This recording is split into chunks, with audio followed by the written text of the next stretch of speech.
Dear students, आप सभी का फिर से स्वागत है समर्थ मैथ एकेडमी में।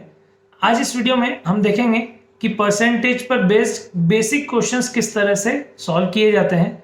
अगर अभी तक आपने ये चैनल सब्सक्राइब नहीं किया है तो इसे सब्सक्राइब जरूर कर लीजिए ताकि आगे आने वाले सारे वीडियोस की जानकारी आपको मिलती रहे। तो चलिए शुरुआत करते हैं अपने परसेंटेज पर बेस्ड क्वेश्चन से। हमारा पहला क्वेश्चन है, अमर की आय तथा मनोज की आय क्रमशः 4,000 तथा 6,000 रुपये प्रति माह है। मनोज की आय अमर की आय से कितने प्रतिशत अधिक है, ये हमसे पूछा गया है। तो आप देखिए, अमर की जो आय है वो है 4,000 रुपये और मनोज की जो आय है वो है 6,000 रुपये। अब क्वेश्चन पूछ रहा है कि जो मनोज की आय है वो अमर की आय से कितने अधिक है, मतलब अमर की आय को यदि हम आधार मानते हैं तो उससे कितने अधिक मनोज की आय है, ये क्वेश्चन पूछा जा रहा है। तो आप पहले ये देखिए कि कितनी अधिक है मात्रा, वैल्यू में अगर हम देखें तो 6,000 में से 4,000 को यदि आप घटाएंगे तो आएगा 2,000। तो हम ये कहेंगे कि मनोज की आय अमर की आय से 2,000 रुपये अधिक है। अब यदि इसे प्रतिशत में आपको कैलकुलेट करना है तो प्रतिशत के लिए फॉर्मूला आपका होता है कि जिसका प्रतिशत निकालना है उसे ऊपर लिखना है। यहाँ हमें निकालना है 2,000 का, क्योंकि 2,000 अधिक है उसी का प्रतिशत निकालना है, गुणित 100 बटे किसके आधार पर प्रतिशत निकालना है उसे नीचे लिखा जाता है। तो यहां हमें निकालना है अमर के आधार पर कितने प्रतिशत अधिक है। तो अमर की आय को नीचे लिखना चाहिए, तो नीचे हम लिखेंगे अमर की आय जो कि है 4,000। अब इसे हम आसानी से सॉल्व कर सकते हैं।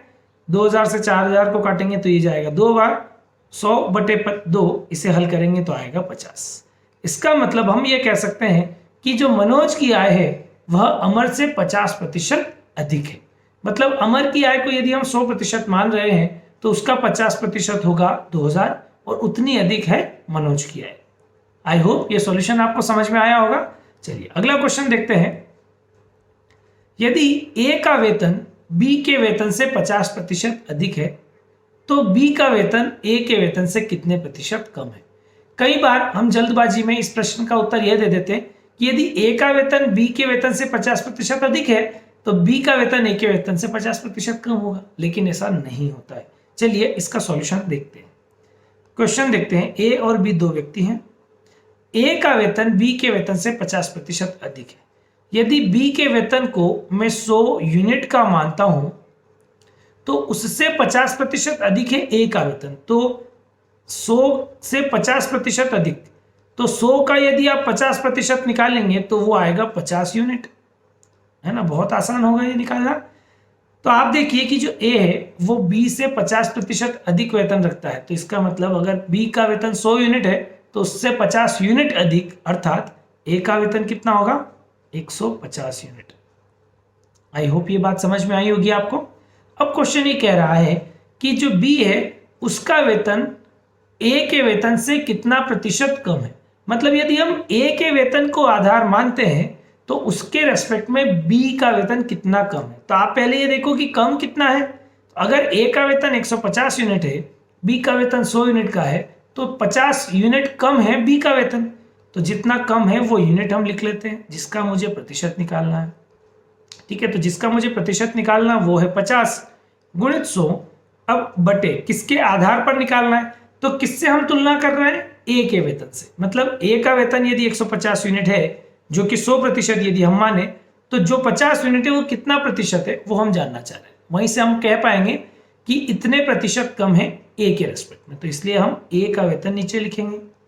ठीक, इसे हम हल करें तो आप यहाँ देखिए 50 से काटेंगे 150 को तो ये जाएगा 3 बार, 100 बटे 3 को यदि हम हल करें तो ये आएगा 33 सही 1/3। तो इसका मतलब हम ये कह सकते हैं कि जो बी है उसका वेतन ए के वेतन से 33 सही 1/3% कम है। तो ये जो 50 यूनिट आ रहा है कम, वो 33 सही 1/3% कम है। क्लियर हुई बात। चलिए अगला क्वेश्चन देखते हैं। ए का वेतन बी के वेतन से 40% कम है, तो बी का वेतन ए के वेतन से कितने प्रतिशत अधिक होगा ये ज्ञात करना है। तो ये भी पिछले क्वेश्चन के जैसा ही है। ए का वेतन बी के वेतन से 40% कम है, मतलब यदि हम बी का वेतन 100 यूनिट मानते हैं तो उसका 40% कम यदि करेंगे तो ए का वेतन मिलेगा। अब 100 का 40% कितना हो जाएगा 40 यूनिट, तो जो ए है उसका वेतन बी के वेतन से 40 यूनिट कम है, तो 100 में से 40 यूनिट घटाएंगे तो ए का वेतन आया 60 यूनिट का। ठीक है, अब 60 यूनिट का वेतन यदि ए का है और 100 यूनिट वेतन बी का है, तो अब हमसे क्वेश्चन पूछ रहा है कि जो बी है उसका वेतन ए से कितना प्रतिशत अधिक है। तो ए के आधार पर बी का वेतन कितना प्रतिशत अधिक है वो निकालना है। तो अधिक कितना है, 40 यूनिट अधिक है, ये तो हमें पता चल गया। तो हमें प्रतिशत निकालना है 40 का गुणित 100 और बटे में किसके आधार पर निकालना है, ए के आधार पर, क्योंकि ए से कितना प्रतिशत अधिक है ये पूछा है। तो हम ए का वेतन नीचे लिखेंगे, मतलब लिखेंगे 60। अब इसे कैंसिल आउट कर सकते हैं, 2 से काटेंगे तो ये 2 और ये 3, तो ये आएगा 200/3।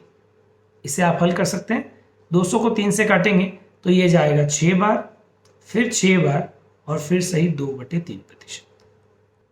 तो हम ये कहेंगे कि बी का वेतन ए से 66 सही 2/3% अधिक है। अगला क्वेश्चन देखते हैं। एक परीक्षा में उत्तीर्ण होने के लिए 33% अंक चाहिए। एक छात्र ने 220 अंक प्राप्त किए तथा 11 अंकों से अनुत्तीर्ण हो गया, तो पूर्णांक क्या था।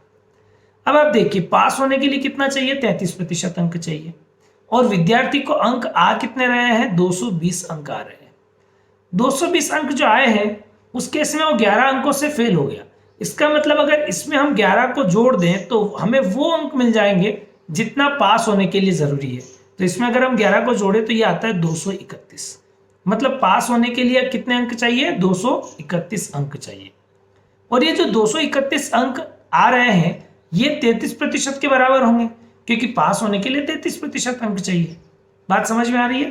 तो 231 अंक जो है वो 33% है। तो अब हमें पूर्णांक निकालना है, तो इसको 2 तरीके से कर सकते हैं।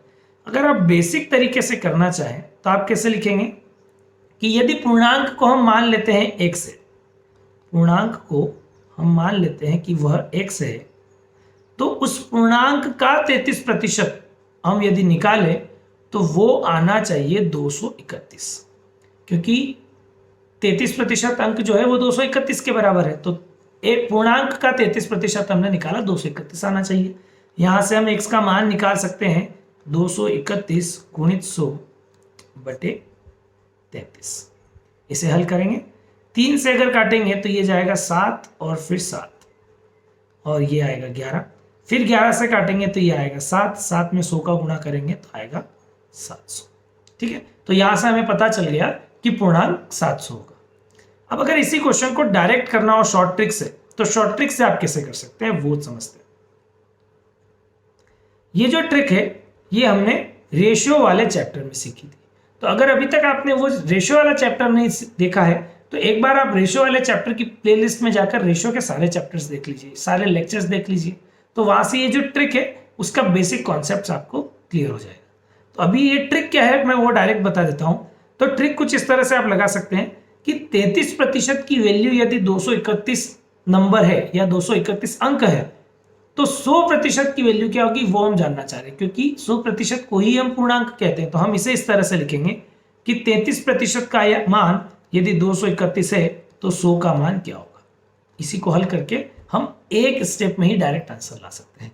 इसे भी सॉल्व करेंगे तो 3 से काटेंगे तो ये 11 और ये 77, फिर 11 से काटेंगे तो ये 7, 7 में 100 का गुणा करेंगे तो आएगा 700। मतलब पूर्णांक कितने अंकों का होगा, 700 अंक का। ठीक है, तो बेसिकली कैलकुलेशन दोनों में सेम है, लेकिन सेकेंड वाला जो ट्रिक मैंने बताया है उसमें आप बड़ी जल्दी से वो एक्सप्रेशन लिख सकते हैं जिसको हल करना है। और पहले वाले तरीके में बेसिक में पहले आप x मानेंगे, फिर x के लिए समीकरण को हल करके फिर आंसर लाएंगे। ठीक है, तो आई होप ये दोनों तरीके आपको बहुत अच्छे से क्लियर हो गए होंगे। चलिए अभी अगला क्वेश्चन देखते हैं। एक परीक्षा में एक विद्यार्थी ने 23% अंक प्राप्त किए तथा 36 अंकों से अनुत्तीर्ण रहा। इस परीक्षा में दूसरे विद्यार्थी ने 35% अंक प्राप्त किए तथा उत्तीर्ण होने के लिए न्यूनतम अंकों से 48% अधिक अंक प्राप्त किए, तो पूर्णांक क्या होगा। यह भी बड़ा अच्छा क्वेश्चन है। आप देखिए, जैसे हम कुछ एक नंबर लाइन बना लेते हैं कि ये 100% है और ये 100%, 100%। एक 0% है और एक 100% है।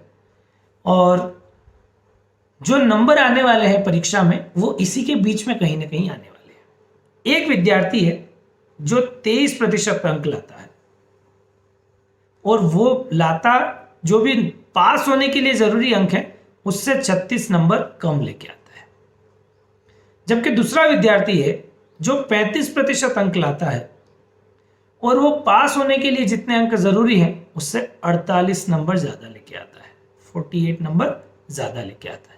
ये हमारे क्वेश्चन का मतलब हुआ। ठीक है, अब हमसे पूछा गया पूर्णांक कितना है, मतलब 100% कितना है, ये हम जानना चाहते हैं। तो आप यहां देखिए कि ये जो अंतर है, जो पहला विद्यार्थी है ए और दूसरा विद्यार्थी है बी, उसके उन दोनों के बीच में जो अंकों का अंतर है, यदि उससे हम जानना चाहें तो वो अंकों का अंतर आप बड़ी आसानी से निकाल सकते हैं कि ये जो भी पास होने के लिए अंक है उससे ये 36 अंक कम लेके आता है और दूसरा वाला उससे 48 अंक ज्यादा लेके आता है। तो इन दोनों के बीच का यदि हम अंतर निकालना चाहें तो वो अंतर इन दोनों को जोड़कर हम निकाल सकते हैं। ठीक है, तो उन दोनों को यदि हम जोड़ेंगे तो हमें इन दोनों के बीच का अंतर मिलेगा और वो योग आएगा 4, 8, 84। इन दोनों को जोड़ने पर 84 आएगा। ठीक है, तो 84 नंबर का अंतर है ए और बी के अंकों। अच्छा, और प्रतिशत के अंतर की यदि हम बात करें तो इन दोनों के बीच में कितने प्रतिशत का अंतर है? जो ए है वो 35% अंक ला रहा है और जो बी है वो 23% अंक ला रहा है, मतलब इनके बीच में 12% का अंतर है। ठीक है, अब आप यहां ध्यान दीजिए कि ये जो 12% का अंतर है, इसी 12% के अंतर की वजह से 84 अंकों का अंतर आ रहा है। इसका मतलब 12% का मान 84 अंक है। ठीक बात। अब यदि 12% का मान 84 अंक है और हमें पूर्णांक निकालना है, मतलब 100% की वैल्यू निकालना है, तो इसे हम आसानी से सॉल्व कर सकते हैं ट्रिक के माध्यम से कि 12% का मान यदि 84 है तो 100% का मान क्या होगा, उसे हल कर लेते हैं। 12 से काटेंगे तो ये आएगा 7 बार, 7 में 100 का गुणा करेंगे तो आएगा 700। इसका मतलब पूर्णांक जो है वो 700 अंकों का होगा। क्लियर?